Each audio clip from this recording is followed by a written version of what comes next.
Good afternoon, everyone. My name is Amanda Vaughn with NACE, and I'd like to welcome you to today's webinar, Promote Student Success with Solutions from the Myers-Briggs Company. We encourage you to actively participate in the chat, and please post all your questions in the Q&A. It's my pleasure to introduce Michael Segovia, Principal Consultant, the Myers-Briggs Company. Take it away, Michael. Thank you, Amanda, and welcome everybody. I'm excited to get to share with you a few things that you might know something about already, but it might be also a great opportunity to learn a few new things. And I see nice greetings in chat as well. I'm going to bring up some slides on screen, and they should appear at about 3, 2, 1, right about now. Everybody should be able to see my screen, and you can see we're going to be focusing on strengthen student success initiatives with research-backed solutions. Again, my name is Michael Segovia. Our agenda today will cover research on interests and personality. Interests, we're going to look at the strong, personality, the Myers-Briggs type indicator. We're going to look at the VitaNavis platform, which is a way for students to now access both of those tools. Again, the MBTI and the SuperStrong is really what we're going to be focusing on here, and then some resources that we'll be looking at as well. Now, as you know, I am a principal consultant with the Myers-Briggs Company. I'm certification faculty for pretty much every assessment that we provide certification on. My background is in clinical psychology with a specialization in assessment, administration, and interpretation. And below, you're seeing a picture of me a long time ago. And I like to bring up this picture because it just reminds me of the person I was way back when and how valuable I think it would be to have something like the tools I'm going to share with you today way back when. I could have, I think, made clear choices, sounder judgments, and so on. So everybody put on your, when you were younger, haircut and put yourself back into those days just to start thinking about how what we're going to learn today can valuably impact our students. And that's really what we want to think about as we move through our webinar today. You can scan this QR code if you like, and that QR code will give you access to a landing page that has many of the things I'm going to be demoing today. You're going to get some slides as well in that landing page and a couple of other surprises, but I'll mention those surprises as we move forward in our day. And you can also see, you can just go to www.themyersbriggs.com/NACE webinar, or take a picture of that code, which, by the way, I'm going to have it come up a number of times throughout this webinar. So if you're not getting it now, don't worry, you'll have many opportunities to get a scan of it. So let's start just briefly with some research on interests and personality, where, as you can see on screen, this is probably not new information to anyone here. However, I think it's good to maybe revisit it, to take a closer look at it, where we see when it comes to retention, 80% first-year retention rate for undergraduate students. When it comes to time to completion, bachelor's degree completion in 4 to 6 years on average, which can lead to student debt, ineligibility for financial aid, and maybe even dropping out. When it comes to graduation rates, the national average completion rate for bachelor's degree is about 60% within 6 years. When it comes to deciding on a major, and it took me a long time to decide on my own major, many students enter college undecided or change majors during their academic journey, often leading to that increased time and or dropping out. And then when it comes to being prepared or not, we see from NACE, only 42% of employees believe that recent college graduates are well prepared for entry-level positions. So I think it's really interesting data for us to start to look at or to revisit if we've already taken a look at that data. So what are we hearing? We see a recent survey from Inside Higher Ed and College Pulse. This was actually just from November of this past year. They asked 2- and 4-year college students across 144 different institutions how they felt prepared after life after college. And here's the data that we see, that 31% never even interacted with their institution's career resources. 53% of 2-year and 38% of 4-year college students use their career center resources to help choose a major. So that means there are a lot of other people who didn't. And we see that students say their top 3 priorities are increasing their knowledge in a subject they're passionate about, expanding their knowledge in a variety of other subject areas, and developing the specific skills needed for their careers. So we are hearing a lot of information. I think what might be interesting to see how the Myers-Briggs and the strong interest inventory on the VitaNavis platform can help us with those issues. We know the strong is giving us information about our interests. The Myers-Briggs is giving us information about our personality type. And when you look at this graph, you can see the impact of interests and personality. So let me explain it just a little bit further. Looking at income, for example, the darker green box or bar represents ability. The lighter green bar represents the impact of personality and interests. When you look at occupational prestige, now ability is a higher percentage. Still, we can't dismiss that impact, 41.1%, the impact of personality and interests. When we look at degree attainment, 42.8% when we look at personality and interests. College persistence, 33.6%. And when it comes to grades in college, ability and personality and interests are kind of running neck and neck when you're looking at data that way. So basically, Rounds and Sue summarized information that tells us that students who are interested in their major of study are more likely to perform better, to persist longer in school, and to stay in their majors than are disinterested students. And further, employees who are interested in their occupations perform better, contribute more to their organizations and coworkers, and persist longer in those jobs. So right off the bat, we're seeing, I think, some interesting information to start to explore. I'm going to move us forward to just share with you a little bit more data. This is from a high school case study on career exploration where students were invited to take the Myers-Briggs type indicator, and then they were given feedback in group settings. They were surveyed twice a year. Those ongoing course activities are part of that group feedback that focused on career exploration and development. And when we look at anecdotal evidence of success, we can see that faculty and staff started demanding the MBTI assessment. They started saying, we want this for our students, described it as the best professional development ever. I can think of the times, because I use the MBTI in pretty much every industry, the times I've used it with colleges, and then I leave and the semester is over and the professor will write me and say, I was with my students for the entire semester. You were with them for just a few classes.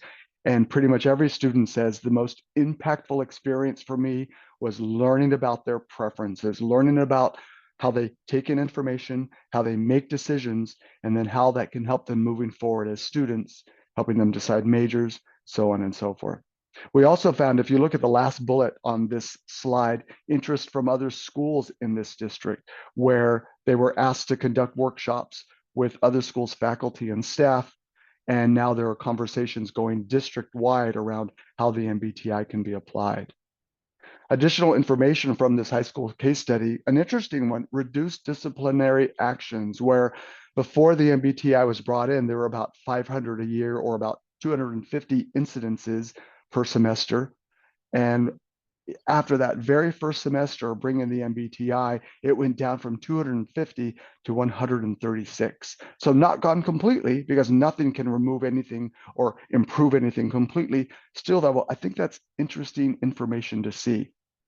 We also found, if you look at the second major bullet, small but significant increase in unconditional self-acceptance, small but significant increase in self-efficacy, increase in self-actualization needs, and here's a real concrete one, sizable and significant increase in student GPA.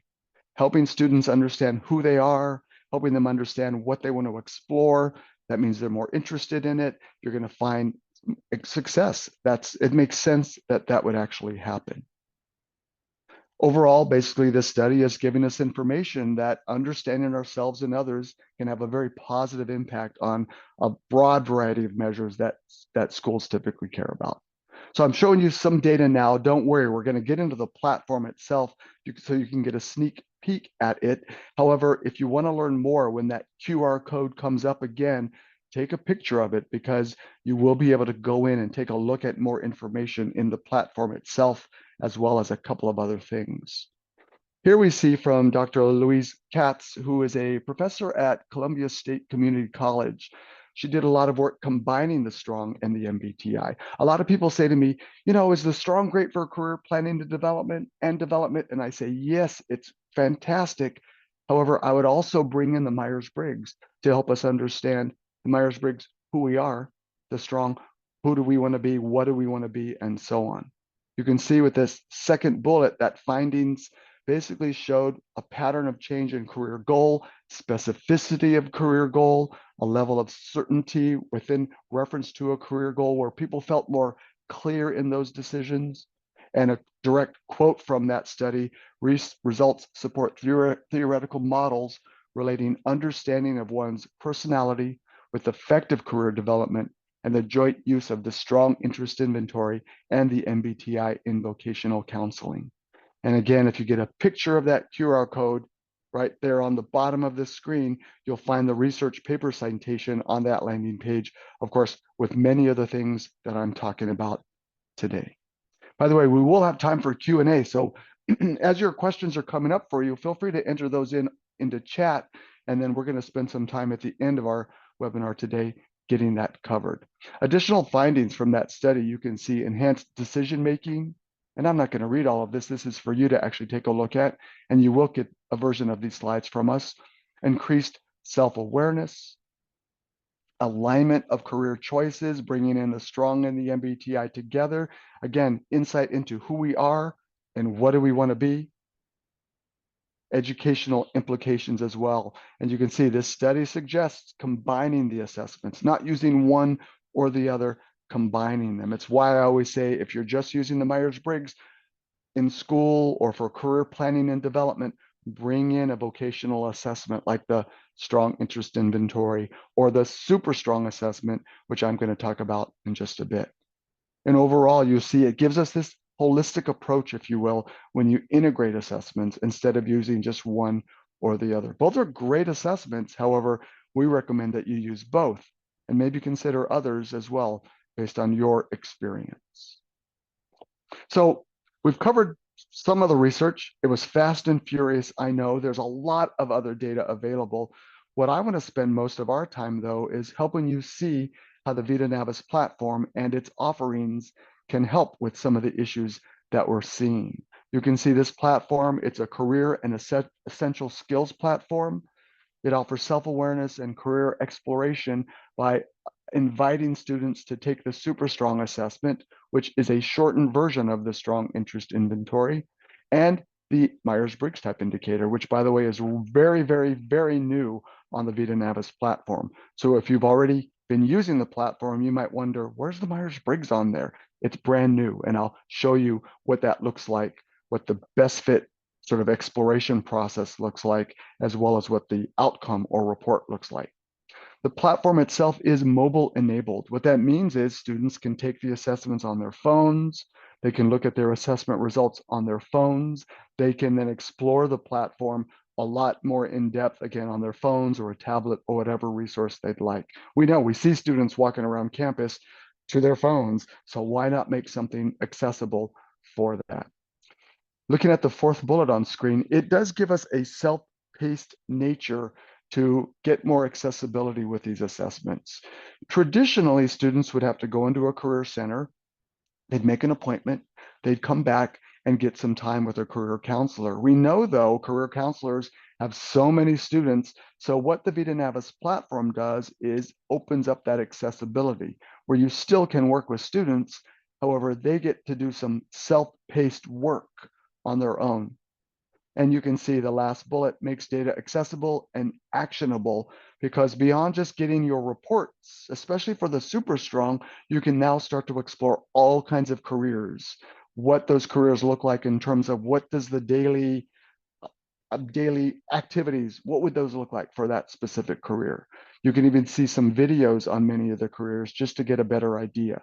What education is required for these different careers, and so on and so forth. And I'll show you some of that. And then when you go into the access code, you can do some of that exploration yourself. And I think you'll be impressed. I know the first time I saw this, I was very impressed. And again, why didn't I get something like this when I was younger? So what does this platform help us solve. You'll see it really is about helping students discover their interests and their personality and how that can translate into academic success and then into the 21st century world of work where students feel like they are more prepared than maybe they currently are. The platform can help us deal with issues like low retention, poor completion rates, low persistence and engagement, failing to help undeclared students find that right major and to stay on track. I shared with you, it took me a long time to find my major. The inability to offer broader access to career tools. I know when I was in school, I didn't get a lot of time with my career counselors, either in high school or in college. And I really could have used a lot more guidance. And so this will give you more of that guidance.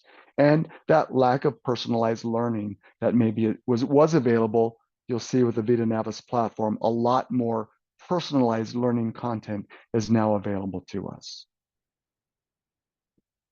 We do have some data around how this platform is working. This comes to us from ECMC and the Department of Education that basically states cohorts tracked using VitaNavis demonstrated a 31% increase in retention for 2016-2017 and a 30.2% increase in 2017-2018. And we even have newer data that we hope to share soon. We continue to work with ECMC and the wonderful work that they're doing with colleges around the country. This idea of retention, we know one college will actually, when a student decides they want to leave, they want to drop out, they have to go to the admissions office to fill out some paperwork. And while those students are waiting for their appointment, they are invited to take the SuperStrong assessment. And that college has told us that those students who are ready to leave, 20% of them, after going through the SuperStrong and exploring the VitaNavis platform, actually decide not to leave. They decide to stay instead. So to me, that's really good data that students who are ready to go, they now see, wow, there maybe is something for me here. And that's what VitaNavis can help us do, because it's going to track careers and majors and then connect those majors to your specific schools. We have ways to actually do that so students can see, well, maybe there is a place for me here after all, when maybe before that they didn't feel like there was one. So how does it do what it does? You can see it offers several assessments. I mentioned a moment ago, the Myers-Briggs, it's brand new offering, and the report and the self-estimate process is brand new. The SuperStrong assessment is there as well as the new Strong Interest Inventory 244, where we updated the occupational scales. That was in 2022. And by the way, there's a whole lot more. Some of that more you'll see includes things like skills builder, resume builder, and so on. And I'm going to cover those briefly just a little bit later. There is also an administration feature where you as administrators can go in and see how students rated various careers so that when you meet with them, you can have discussions with them about that. And so I'll explain more of that, of course, once we get there in just a bit. We've been really interested in the student life cycle model and how we might help students get on a path and stay on a path, starting with there's that prospective student. Invite them once they are at your school to take the SuperStrong assessment, which, by the way, they can take every 30 days. And it's not going to cost any more to have them take it every 30 days. Then as freshmen, maybe even sophomores, start to explore majors from that SuperStrong information. Then maybe have them take the MBTI to work on staying on a path. And I'll get to that information when we move there further. Right now, I want to take us to the SuperStrong, just in case you're not familiar with this shortened version of the MBTI assessment. You can see it is derived from the Strong Interest Inventory assessment, which is, I think, is pretty clear to say the most widely respected and the most widely known of the career tools in the world. The SuperStrong is 60 items. Excuse me. This is then going to be a shorter assessment time, 10 minutes to complete. It's pretty interesting, especially if you're interested in exploring your careers, so it can be engaging, and it is available in Spanish. And it is really about helping students discover how their interests might translate into academic and professional success. A lot of the work is done on their own, And of course, then students can come in and work with you to explore any of that further. So what does it help solve? It helps around mapping interest to careers, earlier engagement in school, accessibility and quick deployment, and creating these connections with high school students and counselors. Some colleges will actually visit high schools and invite high school students who are exploring colleges to take the SuperStrong assessment to then help those students see, based on their interests and the careers they've saved, what majors are available at those schools. So it's a great way for students in high school to see, wow, I don't just show up at school and figure it out on my own. This school versus that school provides additional services to really help me get to what I want to do, as opposed to maybe what my parents want me to do, or what my friends think I should do, or a career I saw on television or in a movie, which I might not know enough about, and then I choose that as a major. I can't tell you how many times I work with people who have finished school and say to me, why didn't somebody guide me more when I was younger? I would have picked a very different career path that would be much more satisfying than the one that I'm in. So do start thinking about how this might apply with your students. And I did say there's a few surprises moving forward. If you go to that QR code, you're going to get to, for free, take the SuperStrong assessment and take a look at your own results. You'll see the SuperStrong, like the strong interest inventory, is umbrellaed, if that's even a verb, using Holland's theory, which has four main assumptions. One of those assumptions is the majority of people can be categorized into 6 interest areas. Many of us know this as the RIASEC or the RIASEC, which I'll outline in just a bit. The second assumption is occupational environments can be divided by those same interests. The third assumption is people look for occupational environments that allow them then to use their skills and their aptitudes and express their values, and then avoid those that maybe they find daunting or distasteful.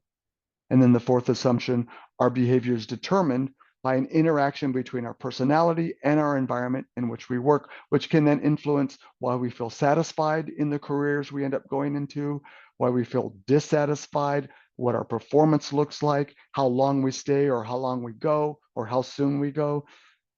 This information can give us really good insight early on.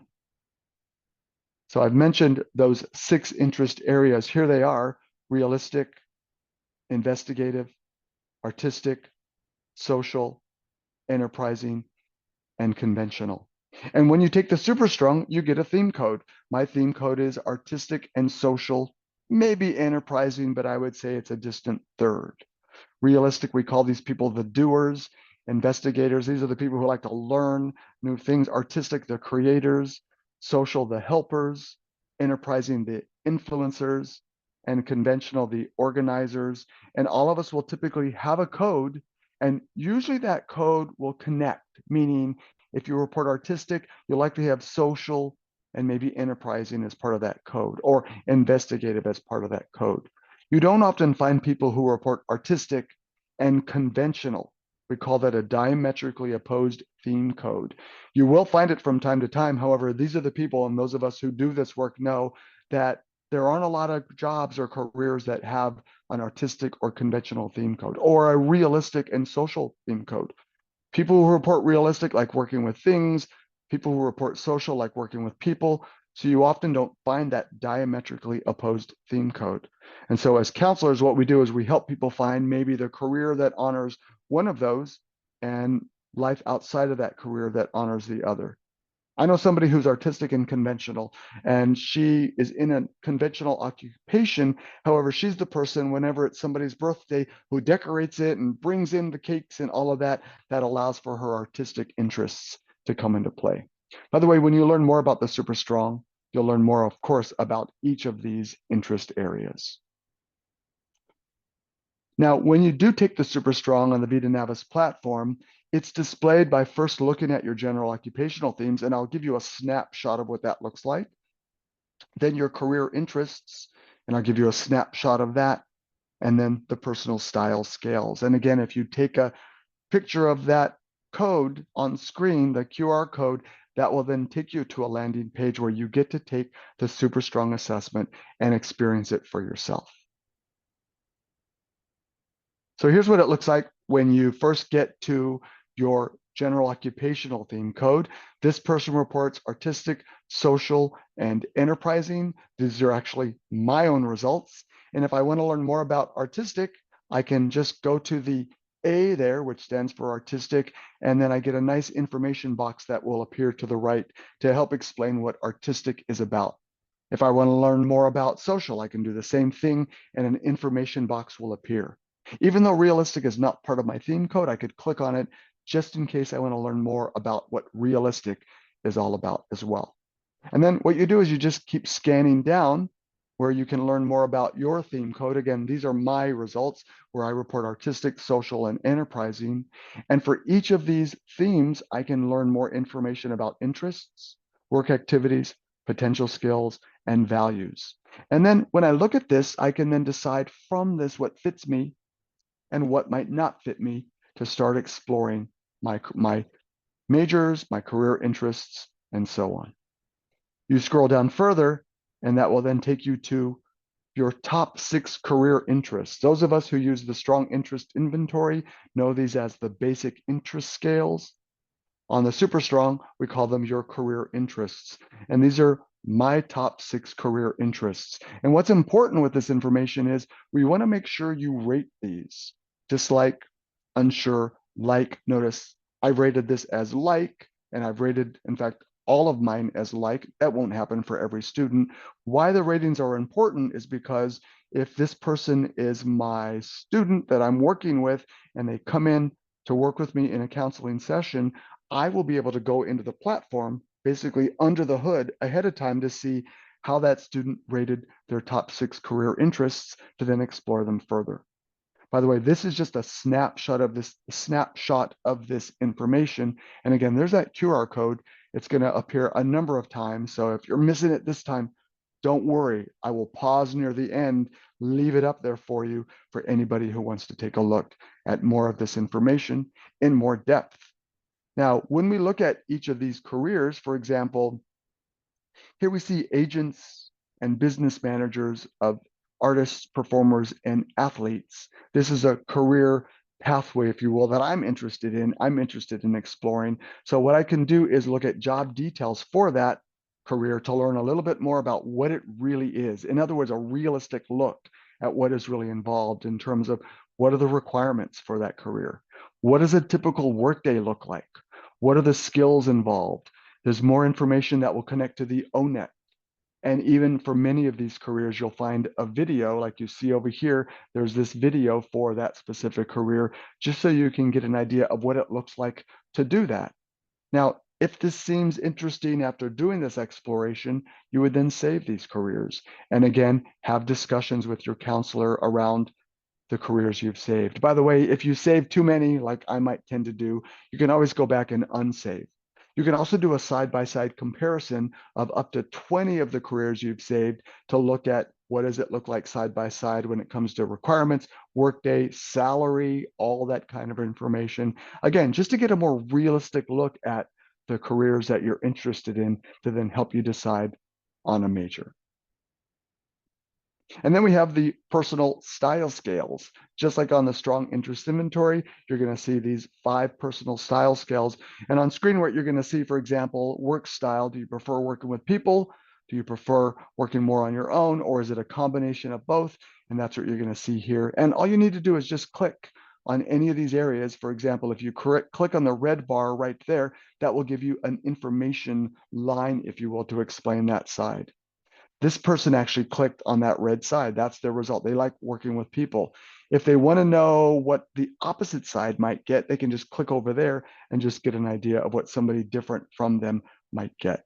I'm curious in chat, who remembers what learning environment used to be called on older versions of the Strong? I'd love to see that in chat and see if you know the answer. When it comes to risk taking, that's an interesting one further down. We know that most men, when they're younger, tend to be more to the right side, comfortable taking risks.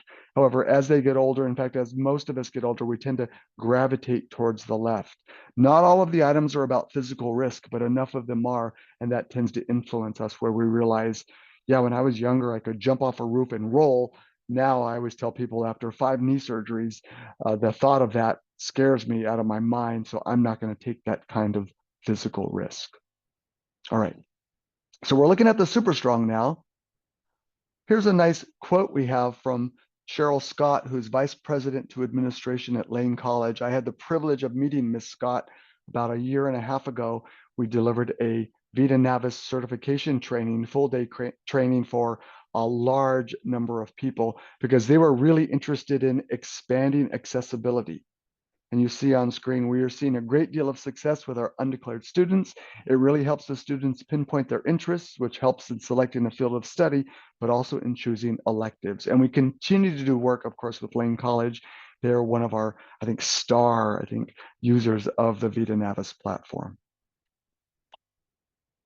And now let's keep going. We started looking at getting on the path with the SuperStrong assessment. I shared with you the Myers-Briggs type indicator was not on the VitaNavis platform until very, very recently.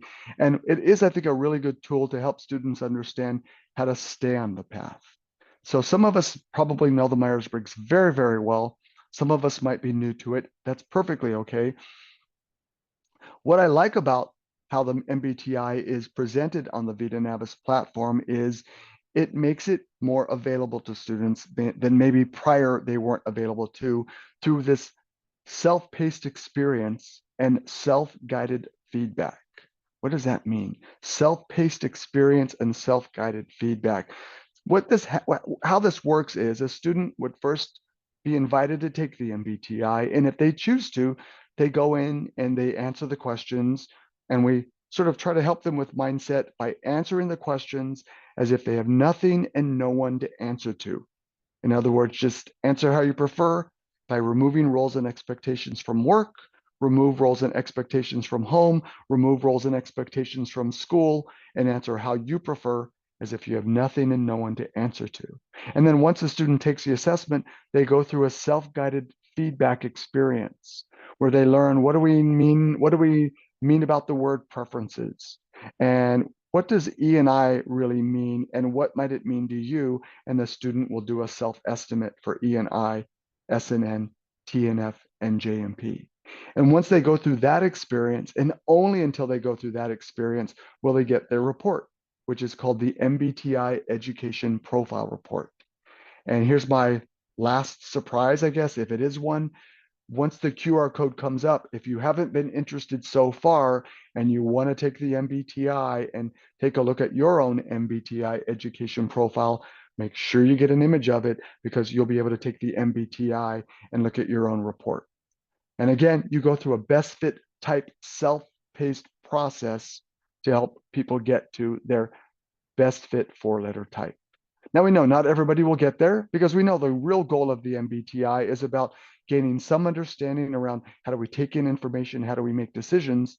However, it can be a very good learning process for anyone. And I hope it's something that you're interested in experiencing, where you can learn things about yourself, help with communication skills, help you understand a more balanced approach to decision making, how your preferences might be helping you or not when it comes to studying, how you might collaborate more effectively with people by understanding your preferences more fully, language development, maybe even more confidence in understanding that your preferences are you and those are great preferences like every single preference, and there are other people like you. This idea of universality can be very, very powerful in building confidence.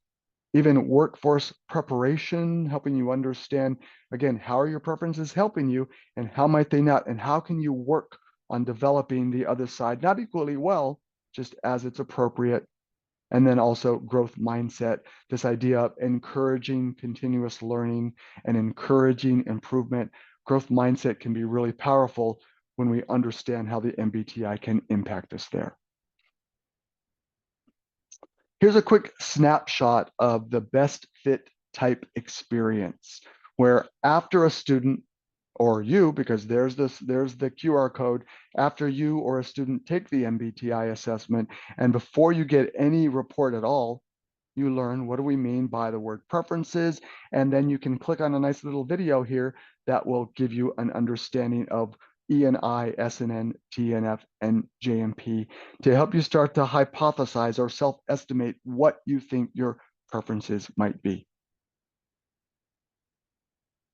Then once you go through that process, you then get your MBTI Global Step 1 Education Profile. Global Step 1. For people who were maybe certified years ago, there is a relatively new version of the MBTI that was published in 2018 that is from a global representative sample of 16,773. Global representative, except for in Brazil, and in South Africa. However, representative samples in all of those other samples around the world. And if you go to our website, you can find more data about those specific samples. Going back to this specific report, though, you can see this person reported preferences for, and these are my preferences again, INFP. I do want to point out this person is not an introvert or a feeler. There is no such thing. Instead, this person has preferences for introversion. And by the way, when we remove those labels of introvert and extrovert, what we're doing is allowing people to understand they have a preference for one side, but that doesn't mean they can't use the other side when the situation calls for it. So I'm a big advocate of proper type language. And so I'm just going to say we have a preference for introversion. We are not introverts, nor are we judgers or perceivers or anything like that. You'll see as this report continues, there's now a brief description of my own type, INFP, where I then get to decide what fits and what doesn't, of course. And then you get these personalized insights related to career readiness, where you can see things like how others might see you, information on careers, even most popular careers by type. In other words, which types, in this case, INFP, are attracted to which careers. You'll see information there. You'll also see additional information related to problem solving, conflict, how each type might, what strengths they might bring to an organizational setting or to their college career, as well as what potential challenges they might face, and so on. And again, there's a QR code. I'm going to really keep bringing it up because I really want to encourage you to experience this for yourself, because I'm just showing you some snapshots. I really want you to see it for yourself. I mentioned there are these other features that are available to you, and these are for students. So the student would go in, and if they go to, I'll even show it to you right here, right up top under dashboard, you see tools. There's the tools feature there. If you click on that, there will be all kinds of things that will come up, like skills builder, where a student can go in and enter in any skills they have collected over the course of their life so far. And students often say, I don't have any skills, I'm just starting out. Well, maybe you've done some volunteer work, so you can enter that in. Or maybe you've worked at a fast food restaurant, you can enter that in, and then a list of skills associated with those experiences will appear so that you can add those into a resume. There's also credential management, which would be a place for you to put in any credential you've earned, like your Myers-Briggs certification, or for a student, any credential they've earned. That information also then gets put into the third bullet you see on screen, which is called Resume Builder, which is a tool that basically helps students, for some students, for the very first time, build a resume. And there are various formats of the resume based on the amount of experience a student has, so that it will fill the page more if you have less experience, or less if you have more experience, so you can fit what you need on that page. And with all of it, you can do some save and comparison work there. That save and comparison is really about, once you complete a resume for a specific career, it'll let you know what experiences you have for that career and what experiences you need to get for that career. There's also education pathways, which will take you to the school that that student is at to learn more about what is available at that school, and career pathways, which I've already given sort of a peek at, where a student can look at specific careers and explore different requirements for those careers. Again, all things you can take a peek at as well. Now, for the administrators, not for students, under the hood, there are ways where you can go in and search a student's record, because part of taking the assessments on the VitaNavis platform is students agree for this information to be shared with you. So you, as the administrator, can go in and take a look at that information to then When you have a meeting with that student, have a conversation with them. You can do some program mapping here for the SuperStrong. Do some analytics where you combine unlimited amounts of data to then present maybe to your school board around completion rates and what students might look like in terms of, do most of them report realistic, or did most of them pick artistic, and so on and so forth. You can look at specific classrooms. There's an invite tool so that you don't have to create an invitation in an email to your students. The VitaNavis platform has that then lets you set up various projects. There's a refresher course so that if maybe you know a lot about the SuperStrong now, but you don't use it for a while, you can go back in as an administrator and revisit the learnings on the SuperStrong assessment. What do we mean by the reassec? What are the career interests, and so on. And then there is also an excellent training and help portal that's part of all of that. So lots of available resources there for you. Again, if this is something that you decide to use, this will be available to you, as well, of course, the Myers-Briggs Company. We, I think, have very patient and very knowledgeable people to help you use this platform and our assessments. So again, there is the QR code. So please don't forget to scan it. You can also just write to or go to themyersbriggs.com/NACE webinar. NACE webinar, that's another way to go. So take a picture of this all, even if you're not able to scan the code, take a picture of that web address. That'll help you get there as well. So that was a bit, I know, fast and a bit furious maybe. Hopefully we have some interesting questions. I'm a little bit at a disadvantage. I'm coming to you from a hotel, so I have one screen. So once I stop sharing, I'm going to then get to look at chat, and then we're going to get to look at some questions together. I just want to remind you who I am. And if you would like to write to me directly, you're more than welcome to. My email address is msegovia@themyersbriggs.com. msegovia@themyersbriggs.com. We are the publisher, of course, of the Myers-Briggs, of the Strong Interest Inventory, of the SuperStrong assessment, of the FIRO-B. If anybody has ever used that assessment, we are the publisher of the FIRO-B and the FIRO-Business, which looks at interpersonal needs. We're the publisher of the CPI 260 as well. So a number of assessments. However, most people know us as the publisher of the Myers-Briggs type indicator. I'm going to stop my share, and I'm going to open up chat. I do see some questions or comments in there, as well as some Q&A coming in there, where let's go first to the Q&A. The data was from 2017. Do you have more current data? That's likely about the ECMC data that we were showing. And yes, we do have newer data. We have yet to publish it. However, we hope to, because we are continuing to work with ECMC moving forward. The second Q&A from an anonymous attendee: would you say that the SuperStrong is more geared towards undergraduate students than graduate students? Would graduate students get anything out of it? I think I still get information out of it. The SuperStrong, though, is a younger reading level, and you can use it as young as middle school and up.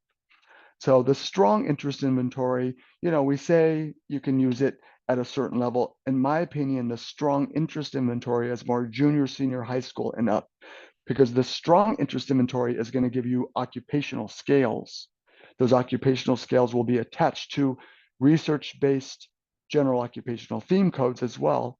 However, it's going to give you a lot more of that detailed information. However, the SuperStrong could work really with pretty much any group.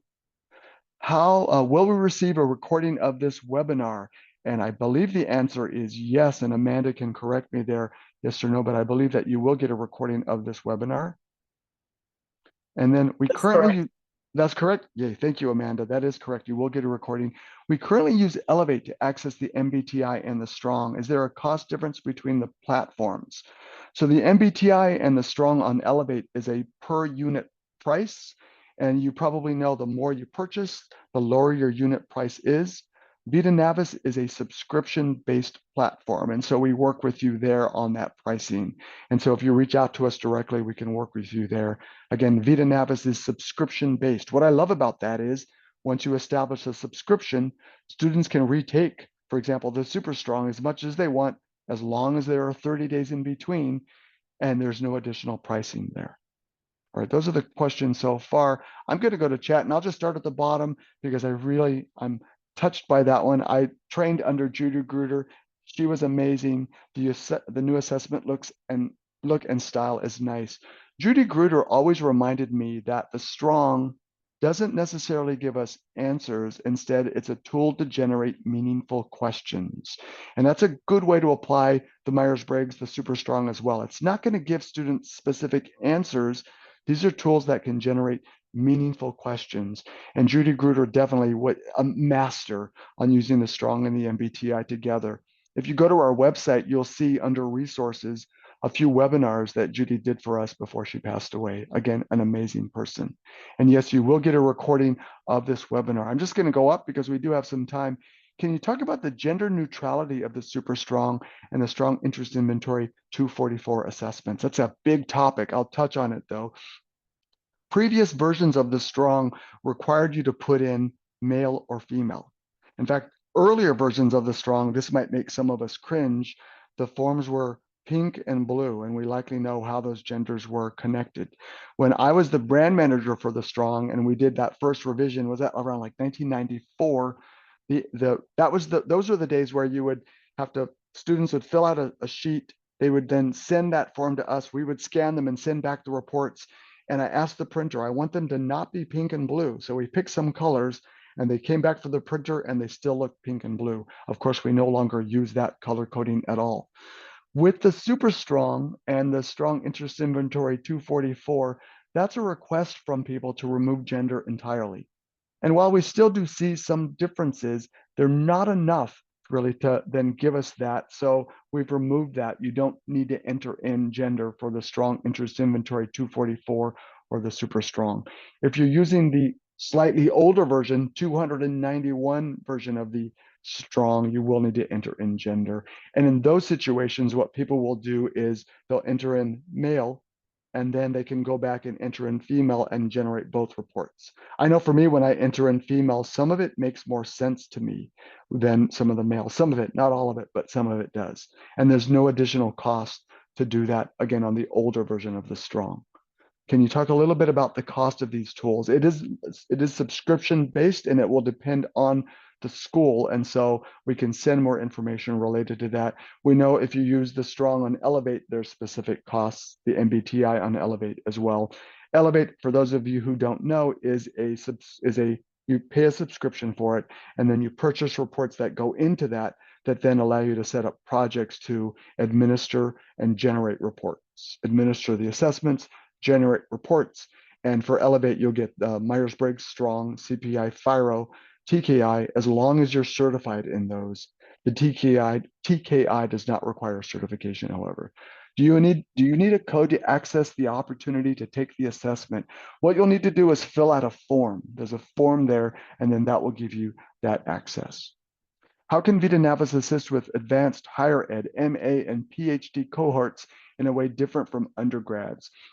I've seen VitaNavis used primarily with undergraduates. However, I think it could be useful when you've completed your master's degree to explore all of those careers that master's degree could then go into next. I know a lot of people, once they finish their undergraduate degrees, wonder, what should I do next? I don't know what to do next. And so this might give them insight into helping them find that graduate training.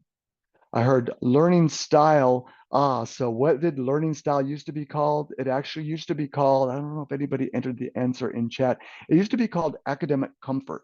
This is that personal style scale. It used to be called academic comfort. It's now called learning style. And why we changed the name was because people misinterpreted academic comfort as if you reported on the left, you shouldn't go to college. You report on the right, you should go to college. And that's not what that scale is about.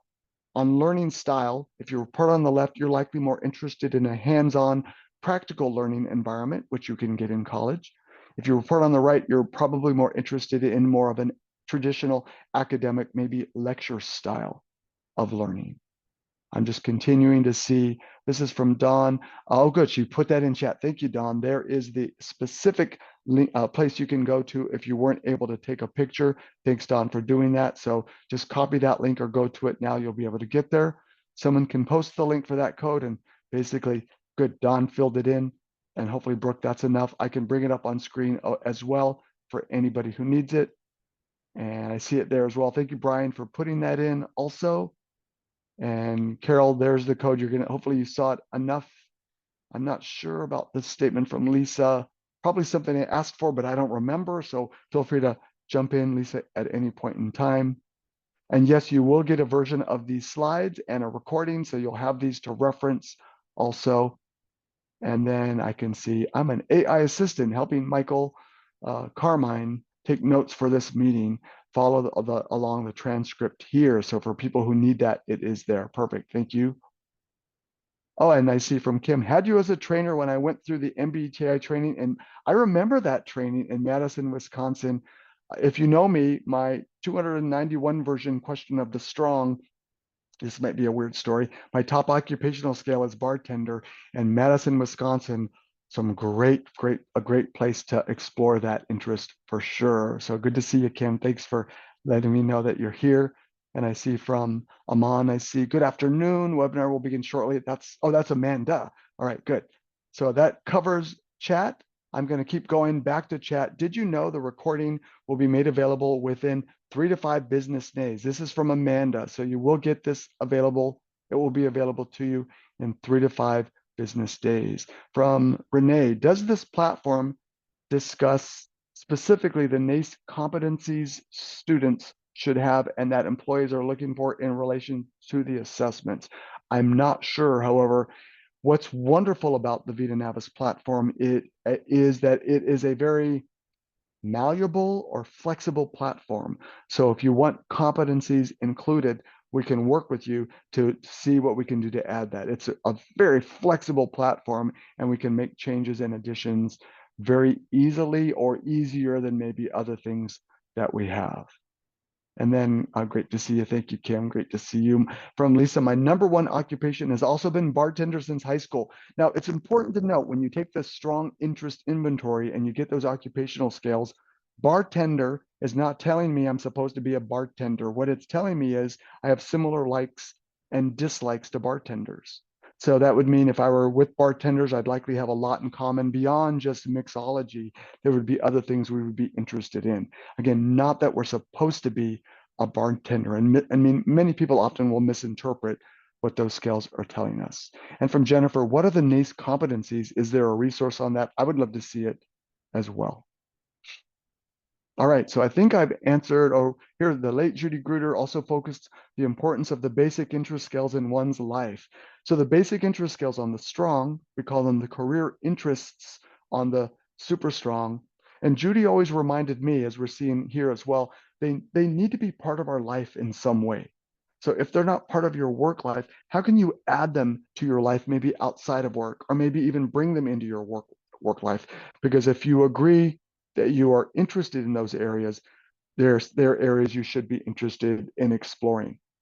Now, the basic interest scales or the career interests focus on work tasks, things you might like to do.